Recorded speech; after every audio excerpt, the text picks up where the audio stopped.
श्री शिवाय नमस्तुभ्यं। ओम नमः शिवाय, ओम नमः शिवाय, ओम नमः शिवाय। भक्तजनों, बंधुजनों, आप सभी का ब्राह्मण देव कन्या चैनल पर बहुत बहुत स्वागत है। अभी सावन का महीना चल रहा है और इस महीने में शिव महापुराण की कथा सुनना बहुत ही ज़्यादा पुण्य फल देने वाला है। तो भक्तजनों, आपके मन में जो भी कामना हो, जो भी मनोकामना हो, जो भी इच्छा हो, उन सभी इच्छाओं को भगवान शंकर का नाम लेकर इस कथा को सुने, आपकी सभी मनोकामनाएं पूर्ण होगी। श्री रुद्र संहिता खंड का श्रवण करेंगे। तो चलिए कथा प्रारंभ करते हैं। बोलिए ओम नमः शिवाय, ओम नमः शिवाय, ओम नमः शिवाय। ब्रह्मा जी बोले, हे नारद, मैं तुम्हें चंद्रमौली भगवान शिव के विषय में बताता हूँ। काम्पिल्य नगर में यज्ञदत्त दीक्षित नामक एक ब्राह्मण रहते थे जो अत्यंत प्रसिद्ध थे। वे यज्ञ विद्या में बड़े पारंगत थे। उनका गुणनिधि नामक एक 8 वर्षीय पुत्र था। उसका यज्ञोपवीत हो चुका था और वह भी बहुत सी विद्याएं जानता था, परंतु वह दुराचारी और जुआरी हो गया। वह हर वक्त खेलता कूदता रहता था तथा गाने बजाने वालों का साथी हो गया था। माता के बहुत कहने पर भी वह पिता के समीप नहीं जाता था और उनकी किसी भी आज्ञा को नहीं मानता था। उसके पिता घर के कार्यों तथा दीक्षा आदि देने में लगे रहते थे। जब घर पर आकर अपनी पत्नी से गुण निधि के बारे में पूछते तो वह झूठ कह देती कि वह कहीं स्नान करने या देवताओं का पूजन करने गया है। केवल एक ही पुत्र होने के कारण वह अपने पुत्र की कमियों को छुपाती रहती थी। उन्होंने अपने पुत्र का विवाह भी करा दिया। माता नित्य अपने पुत्र को समझाती थी। वह उसे यह भी समझाती थी कि तुम्हारी बुरी आदतों के बारे में तुम्हारे पिता को पता चल गया तो वे क्रोध के आवेश में हम दोनों को मार देंगे। परंतु गुणनिधि पर माँ के समझाने का कोई भी प्रभाव नहीं पड़ता था। एक दिन उसने अपने पिता की अंगूठी चुरा ली और उसे जुए में हार आया। दैवयोग से उसके पिता की अंगूठी के विषय में पता चल गया। जब उन्होंने अंगूठी जुआरी के हाथ में देखी और उससे पूछा तो जुआरी ने कहा, मैंने कोई चोरी नहीं की है।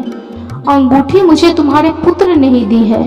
यही नहीं बल्कि उसने और जुआरियों को भी बहुत सारा धन घर से लाकर दिया है। परंतु आश्चर्य तो यह है कि तुम जैसे पंडित भी अपने पुत्र के लक्षणों को नहीं जान पाए। यह सारी बातें सुनकर पंडित दीक्षित का सिर शर्म से झुक गया। वे सिर झुकाकर और अपना मुंह ढककर अपने घर की ओर चल दिए। घर पहुंचकर गुस्से से उन्होंने अपनी पत्नी को पुकारा। अपनी पत्नी से उन्होंने पूछा, तेरा लाडला पुत्र कहाँ गया है? मेरी अंगूठी जो मैंने तुम्हें सुबह दी थी वह कहाँ है? मुझे जल्दी से दो। पंडित की पत्नी ने फिर झूठ बोल दिया, मुझे स्मरण नहीं है कि वह कहाँ है। अब तो दीक्षित जी को और भी क्रोध आ गया। वे अपनी पत्नी से बोले, तू बड़ी सत्यवादिनी है, इसलिए मैं जब भी गुण निधि के बारे में पूछता हूँ तब मुझे अपनी बातों से बहला देती है। यह कहकर दीक्षित जी घर के अन्य सामानों को ढूंढने लगे, किंतु उन्हें कोई भी वस्तु न मिली, क्योंकि वे सब वस्तुएं गुण निधि ने जुए में हार चुका था। क्रोध में आकर पंडित ने अपनी पत्नी और पुत्र को घर से निकाल दिया और दूसरा विवाह कर लिया। ब्रह्मा जी बोले कि हे नारद, यह समाचार गुण निधि को मिला तो उसे अपने भविष्य की चिंता हुई। वह कई दिनों तक भूखा प्यासा भटकता रहा।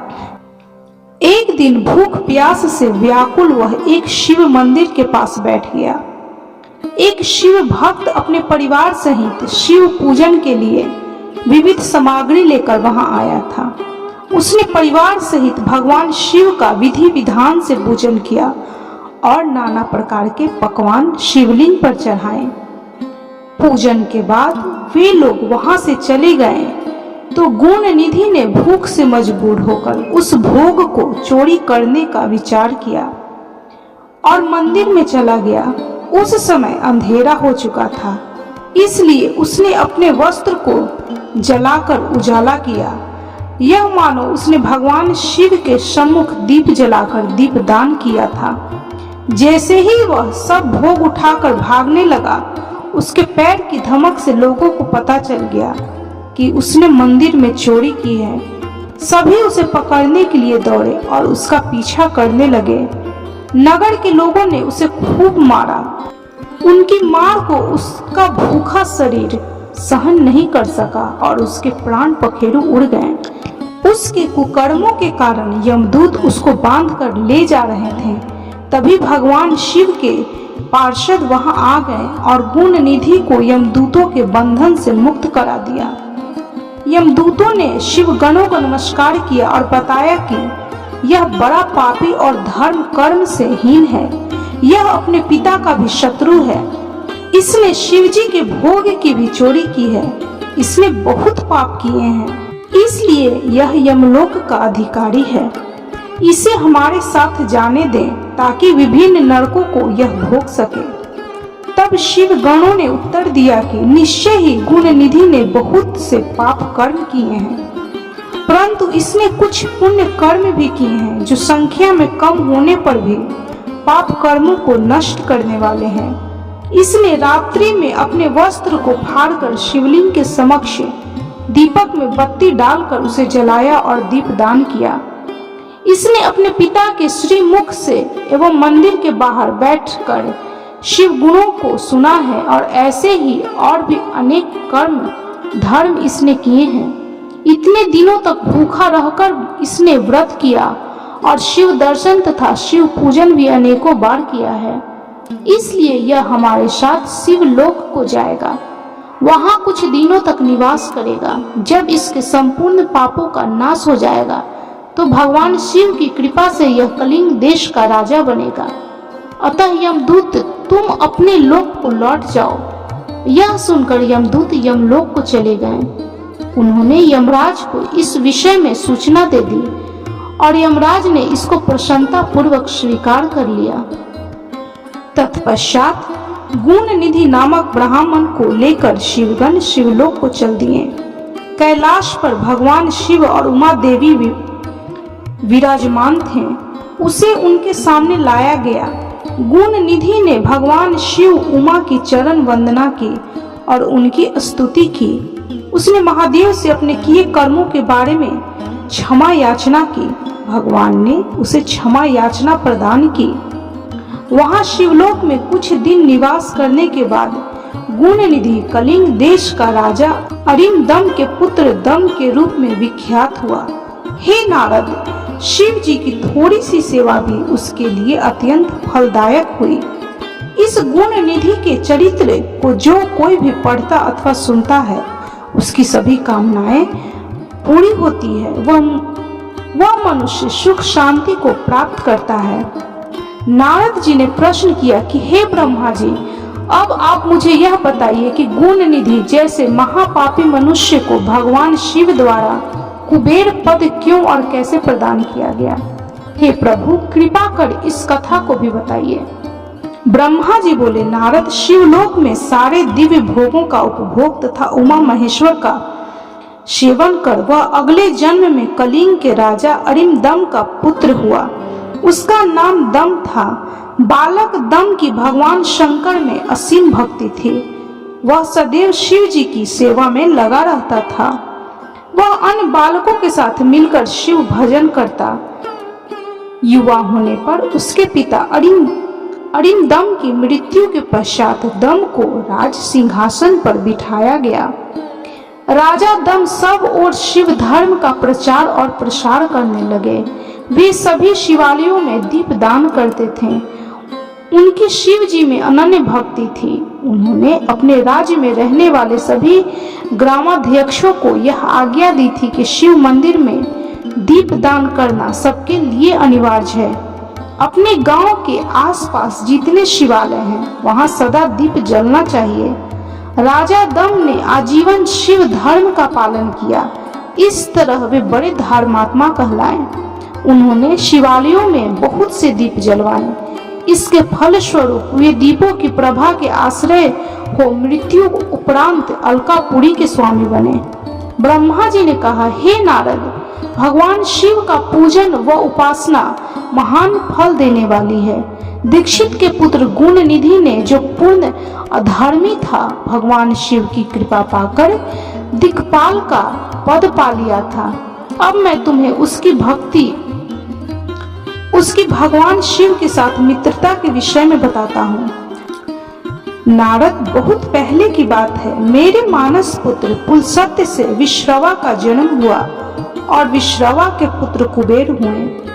उन्होंने पूर्व काल में बहुत कठोर तप किया। उन्होंने विश्वकर्मा द्वारा रचित अलकापुरी का उपभोग किया।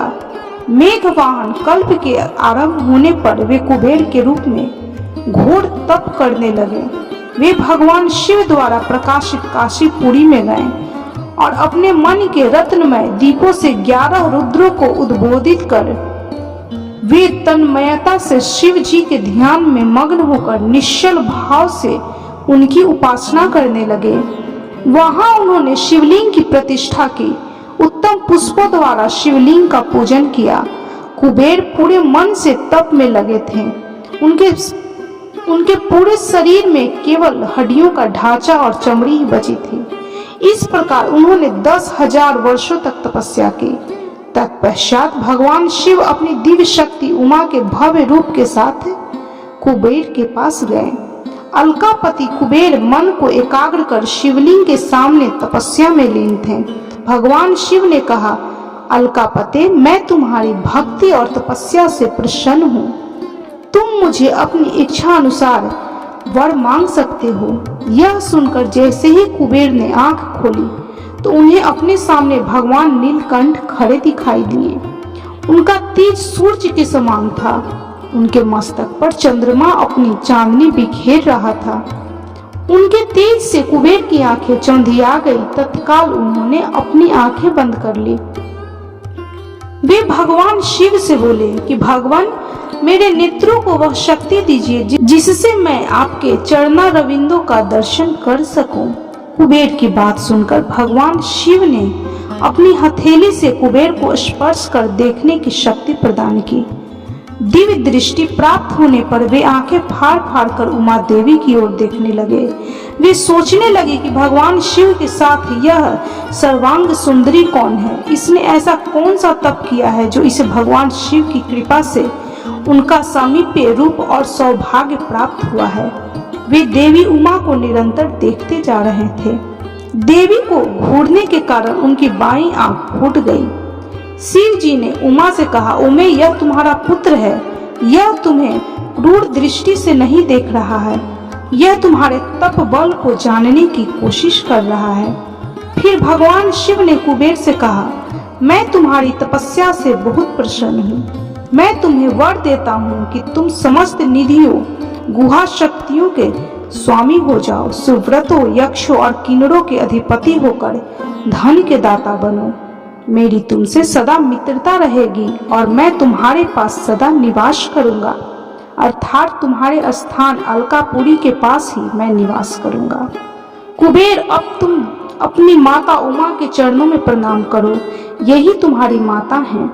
ब्रह्मा जी कहते हैं, नारद, इस प्रकार भगवान शिव ने देवी से कहा कि हे देवी, यह आपके पुत्र के समान है, इस पर अपनी कृपा करो। यह सुनकर उमा देवी बोली, वत्स, तुम्हारी भगवान शिव में सदैव निर्मल भक्ति बनी रहे। बाईं आंख फूट जाने पर तुम एक ही पिंगल नेत्र से युक्त रहो। महादेव जी ने जो तुम्हें वर प्रदान किया है वे सुलभ हो। मेरे रूप से ईर्ष्या के कारण तुम कुबेर नाम से प्रसिद्ध होगे। कुबेर को वर देकर भगवान शिव और देवी उमा अपने धाम को चले गए। इस प्रकार भगवान शिव और कुबेर में मित्रता हुई और वे अलकापुरी के निकट कैलाश पर्वत पर निवास करने लगे। नारद जी ने कहा, ब्रह्मा जी, आप धन्य हैं। आपने मुझ पर कृपा कर मुझे इस अमृत कथा के बारे में बताया।